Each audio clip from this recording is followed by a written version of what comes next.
Bienvenue dans cette nouvelle vidéo. Aujourd'hui on est mi-juin. Ça y est, c'est le moment de faire un petit bilan mi-année. Donc je vous retrouve aujourd'hui pour vous faire le petit tag que je fais habituellement, que je fais quasiment tous les ans d'ailleurs au mois de juin. Et également un petit bilan par rapport à mes challenges que je me suis lancée pour cette année 2023.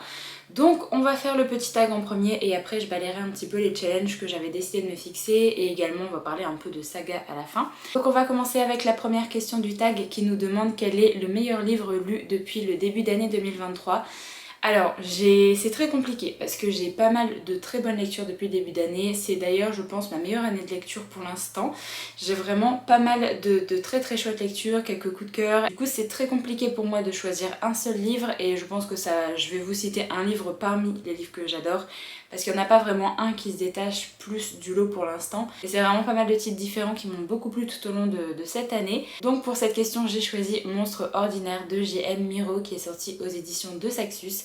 C'est un titre fantastique, on va parler d'enfants qui ont des dons particuliers, on va parler d'une sorte d'institut qui va aller les chercher pour les garder en sécurité. Pas mal de côtés et de scènes un peu sombres également. On a vraiment une ambiance assez sombre, assez glauque et j'avais adoré les personnages, je trouve qu'ils sont tous charismatiques. Donc c'est vraiment une des lectures qui m'a beaucoup marquée depuis le début d'année. La deuxième petite question du tag, c'est quelle est la meilleure suite que tu as lue depuis le début d'année 2023 ?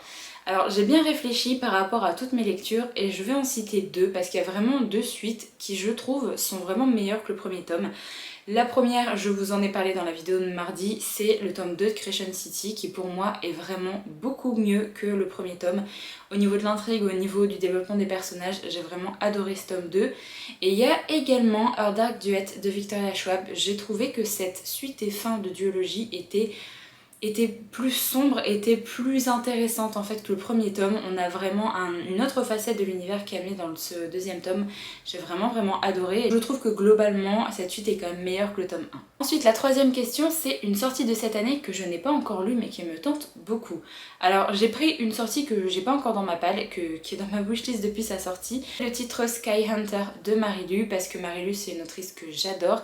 J'ai découvert pas mal de ses titres depuis pas mal d'années et j'adore son écriture, j'adore les univers qu'elle crée. Forcément cette série est rentrée dans ma wishlist aussitôt qu'elle est sortie.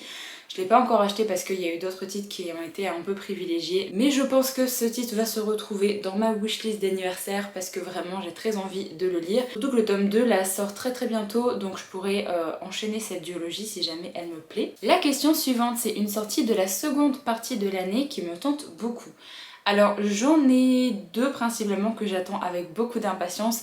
Il y a la suite de la 9e maison de Lee Bardugo. J'avais vraiment adoré le premier tome, j'avais adoré l'ambiance, ce côté Dark Academia, ce côté fantastique. J'avais vraiment passé un super moment de lecture avec le tome 1. Et il y a aussi une annonce que De Saxus vient de faire, c'est la sortie de Babel de R.F. Kuang, vraiment une autrice que j'ai envie de découvrir énormément. J'aimerais beaucoup que De Saxus rachète les droits pour la série The Poppy War pour la voir de nouveau traduite en français. Peut-être que ça se fera, je sais pas, mais en tout cas j'ai très hâte de lire Babel. Ça a l'air d'être très particulier comme récit, mais franchement il me tente beaucoup. Ensuite on passe à une question qui est un petit peu moins sympathique puisqu'on nous demande quelle est la plus grosse déception depuis début 2023. Alors c'est pas la plus grosse déception où le titre est extrêmement mauvais parce que j'ai eu des titres que j'ai abandonnés, que j'ai pas forcément aimé plus que ça. Là globalement j'ai lu la trilogie, je l'ai lu, mais en fait c'est juste une déception par rapport à ce qu'on m'en a dit et par rapport à ce que tous les gens disaient sur cette saga au fur et à mesure de la sortie des tomes. Au final j'ai voulu laisser sa chance à cette série et en soi ça m'a déçue pour deux points principalement. Donc la série c'est Le Prince Cruel de Holly Black. J'ai lu la trilogie complète donc j'ai pu vraiment me faire un avis sur cette série. En soi, globalement, moi ce qui m'a déçue c'est qu'on ne parlait pas assez du fait qu'il y ait eu beaucoup de harcèlement dans le premier tome, beaucoup de harcèlement physique et moral dans le premier tome et ça a été vraiment effacé de pas mal d'avis. Il y a pas mal de personnes qui n'en parlaient pas du tout. Donc moi j'ai été un petit peu déçue que les gens avaient complètement omis de parler de cette facette alors que ça dure plus de la moitié du roman, la moitié du tome 1. C'est quand même pas rien je trouve et même si on est dans un roman de fantasy, bah ça parle quand même de harcèlement en fait, il faut dire les choses. Et la deuxième chose qui m'a un peu déçue c'est qu'on vantait cette série comme étant un très bon Enemies to Lovers. Je cherche encore la romance vraiment pure et dure dans cette série. Il y a très peu de romance. Vraiment, je vois pas pourquoi on classe cette série comme étant l'une des meilleures séries de Enemies to Lovers parce qu'il n'y a pas énormément de romance. Il y a vraiment très peu de scènes où on a un peu de romance qui se met en place et c'est plus vers la fin de la série, je trouve. Faut pas non plus mentir aux gens et dire qu'il y a beaucoup de romance dans cette série parce que ça, je l'ai vu passer un nombre incalculable de fois aussi. Et il y en a vraiment très très peu. Forcément, on s'attend à des choses qui ne se retrouvent pas dans cette trilogie, donc c'est un petit peu dommage. La question suivante, c'est ma plus grosse surprise depuis 2023. C'est un titre que j'ai lu il n'y a pas si longtemps que ça, c'est le titre The Prison Healer de Lynette Noni. Alors j'avais un peu peur que ça me fasse pareil que pour Le Prince Cruel, c'est-à-dire que de base j'avais pas très envie de lire cette série, mais suite aux avis des réseaux sociaux, je me suis laissée tenter et j'avais très peur de pas autant accrocher que plein d'autres personnes. Heureusement ça a été une très très bonne lecture, j'ai vraiment adoré le premier tome, j'ai vraiment beaucoup aimé l'univers, j'ai beaucoup aimé l'ambiance un peu huis clos qu'il y avait dans cette prison, j'ai beaucoup aimé les personnages, j'ai trouvé qu'on avait pas mal de retournements de situation déjà dans le tome 1. Donc j'ai vraiment hâte de lire la suite et je suis très contente d'avoir écouté les avis des réseaux sociaux pour ce titre-là. Alors la question d'après, c'est un ou une nouvelle auteure préférée. J'en ai quand même pas mal là que j'ai découvert cette année, il y a pas mal de nouveaux auteurs et de nouvelles autrices que j'ai découvert. Il y a notamment Travis Baldree qui est l'auteur de Légende délatée. J'aime beaucoup sa plume. Je trouvais que ça se lisait tout seul, j'ai beaucoup aimé sa façon de nous faire une petite cosy fantasy comme ça. Donc vraiment, je pense que je découvrirai les autres titres de cet auteur. J'ai beaucoup aimé découvrir la plume de Nguivo, qui est l'autrice de L'Impératrice du sel et de la fortune, et du tome 2, qui est Quand la tigresse descendit de la montagne. J'ai beaucoup aimé en fait découvrir sa plume, c'est assez particulier, mais c'est très poétique, c'est très joli, c'est très bien écrit. Donc pareil, je finirai par découvrir d'autres choses de cette autrice. Et une autre autrice que j'ai découvert également cette année et que j'ai vraiment adoré sa plume, c'est Ali Hazelwood, avec notamment Love on the Brain et The Love Hypothesis. J'aime vraiment beaucoup ces rom-coms, je trouve que ça se dévore. Il y a vraiment des bons personnages, il y a de l'humour, il y a des relations saines, il n'y a pas forcément de trucs toxiques pour l'instant dans ce que j'ai lu, donc ça fait vraiment plaisir. D'ailleurs, on va continuer à parler d'un titre de Ali Hazelwood parce que la question d'après c'est un nouveau crush fictionnel. J'ai vraiment beaucoup aimé Levi dans Love on the Brain, c'est une personne extrêmement gentille, j'ai beaucoup aimé toutes les facettes de sa personnalité. Donc forcément, il fait partie de cette catégorie. Et alors, un deuxième personnage que j'avais déjà découvert dans un autre roman, mais là je l'ai redécouvert avec le tome 2, c'est Rune dans Crescent City. J'avais eu du mal avec ça. En fait, j'avais eu globalement du mal avec tous les personnages de Crescent City dans le premier tome. Et là, du coup, on apprend beaucoup plus à le connaître, son personnage est plus développé. J'ai vraiment beaucoup aimé le voir évoluer et connaître plus de choses sur lui. Donc voilà. La question d'après, c'est un nouveau perso préféré. Essayez de chercher un petit peu pour changer de Crescent City, mais je pense que je vais dire Bryce parce que en soi c'est pareil que Rune pour la question d'avant, c'est que je l'aimais pas trop dans le tome 1 et là du coup son personnage est mieux développé et j'ai beaucoup plus aimé ses réactions dans le tome 2, donc forcément c'est devenu également un de mes persos préférés.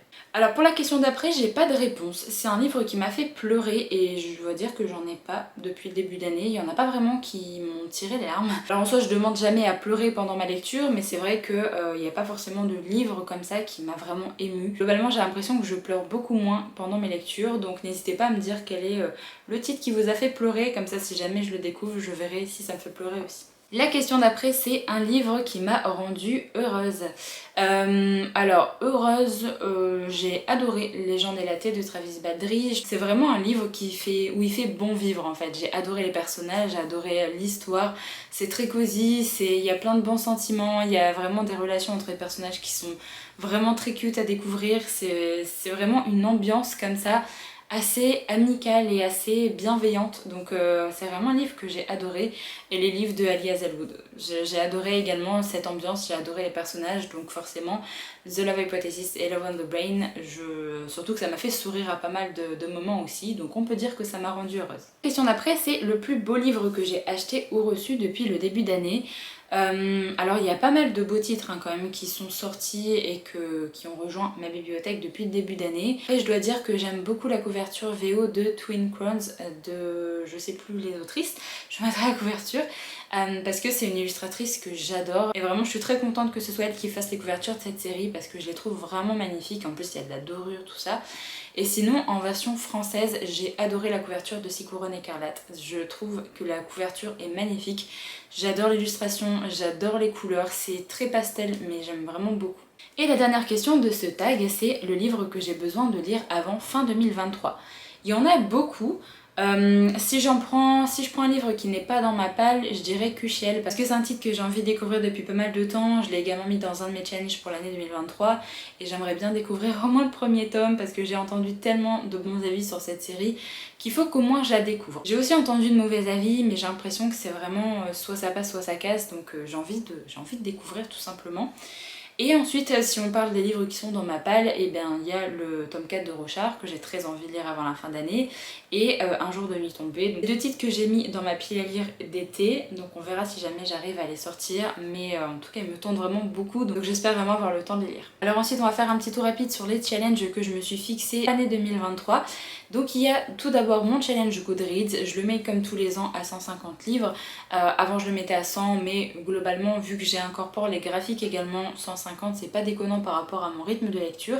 Là j'en suis à 77, donc je suis plutôt contente, là j'ai bien lu depuis le début d'année et je suis plutôt contente également par rapport à la qualité des lectures que j'ai. Pas un chiffre vraiment qui me tracasse, moi personnellement si c'était plus ou moins j'en avais rien à faire. Vu que je note toutes mes lectures sur Goodreads, j'aime bien également voir combien je lis tout simplement. Ensuite je m'étais fixé comme petit challenge de lire un livre VO par mois et là depuis janvier jusqu'à mai j'ai lu un livre VO par mois, donc ça je suis très contente parce que c'est vraiment quelque chose qui me tenait à cœur.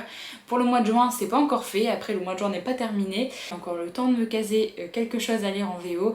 On verra bien si jamais j'arrive ou pas. Si jamais j'y arrive pas, c'est pas très grave. Au pire, j'essaierai peut-être de lire 2 titres VO dans un mois pour essayer de rattraper ou quelque chose comme ça. J'aimerais bien avoir lu au moins 12 titres VO en une année. Ce serait vraiment trop bien. Parce que ça me permettrait vraiment de me remettre un petit peu en selle pour la lecture en anglais. Donc c'est un objectif que j'espère vraiment tenir. Alors ensuite je m'étais fixé une petite palle de gros livres à lire et là c'est un petit peu la catastrophe parce que je n'en ai lu aucun. J'en ai lu aucun, j'en avais mis 6 et pour l'instant j'en ai lu aucun. Et parmi les 6, il y en a 4 que je prévois de lire cet été, notamment Vers le paradis, Rythme de guerre partie 1, Le sang et la cendre, le tome 3 et Un jour de nuit tombée. Donc on verra si jamais j'y arrive. Je pense que ça risque d'être un peu compliqué de lire tous ces gros livres avant la fin d'année. J'ai totalement oublié de noter Creation City en début d'année, mais c'est vrai que j'aurais pu le mettre parce que 900 pages c'est quand même pas rien. J'avais fait une catégorie sur les sagas, pour les sagas que je souhaitais avancer. Et c'est un peu la cata aussi. Toutes les sagas que je m'étais notées, il y en a une que j'ai terminée, qui est la saga des Savage Songs de Victoria Schwab, et il y a un tome de la série Throne of Glass que j'ai avancé. Tout le reste, je n'ai pas avancé, donc ça craint un petit peu. Si jamais vous voulez la liste complète de tous les titres pour mes challenges, je vous mettrai le lien de la vidéo dans le petit i, comme ça vous pourrez aller voir. Là je vous dis seulement ce que j'ai réussi à lire ou pas pour le moment, parce que sinon ça va être trop long de commencer à tout énumérer comme ça. Mais globalement oui, j'ai avancé dans une série, j'en ai terminé une autre, sur les quand même 10 je crois que je m'étais notée. Voilà, ça aurait pu être mieux, il y a encore des petites choses que je pourrais avancer là avant la fin d'année, donc j'espère que ce sera le cas. Après on passe aux sagas que je voulais découvrir en 2023 et je m'en étais noté 6. J'en ai découvert 3. J'ai découvert Le Prince Cruel, que j'ai même terminé. J'ai découvert ma série Kate Daniels, j'ai lu les 2 premiers tomes. Et j'ai découvert Prince Captif, j'ai uniquement lu le tome 1. J'aimerais bien lire le tome 2 avant de vous en parler. Puis le premier roman regroupe les 2 premiers tomes.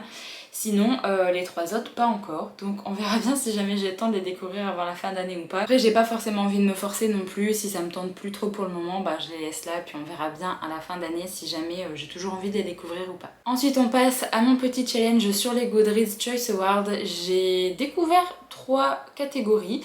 Alors si jamais vous connaissez pas, je me suis fixé un ou plusieurs titres en fait dans quelques catégories des gagnants des Goodreads Choice Awards de 2022 et j'avais envie de les découvrir tout au long de l'année 2023.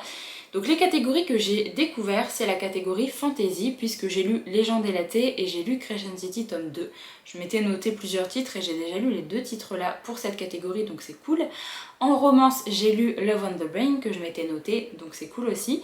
Et j'ai découvert la catégorie Young Adult Fantasy and Sci-Fi. Donc c'est avec le titre Belladonna de Adalyn Grace. Sinon toutes les autres catégories je les ai pas encore découvertes.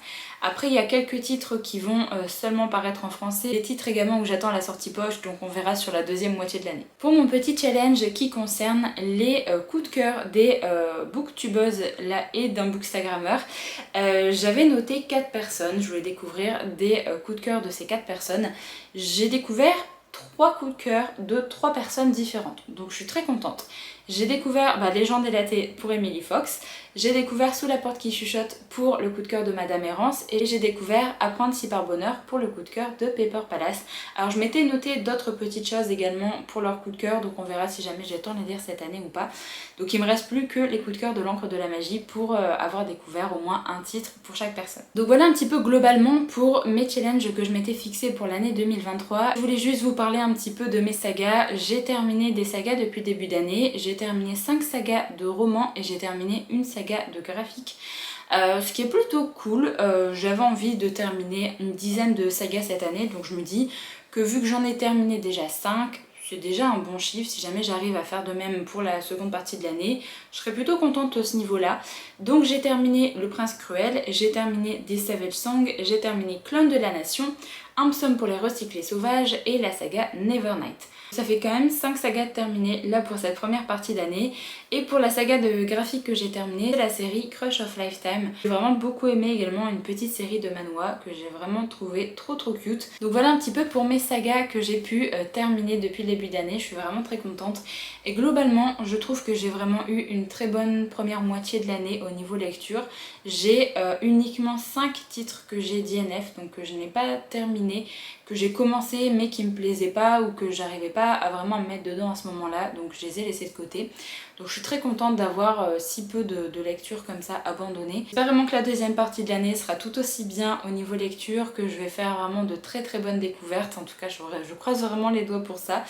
N'hésitez pas également à me faire votre petit bilan de l'année si jamais vous voulez répondre aux questions du tag, vous voulez partager un petit peu le nombre de sagas que vous avez pu terminer depuis le début d'année, ou alors vos objectifs un petit peu pour cette deuxième moitié de l'année. N'hésitez pas à me dire ça dans les commentaires. J'en ai terminé avec cette petite vidéo bilan, j'espère en tout cas qu'elle vous a plu. Je vous retrouve du coup très bientôt dans une prochaine vidéo sur la chaîne, donc en attendant, prenez soin de vous.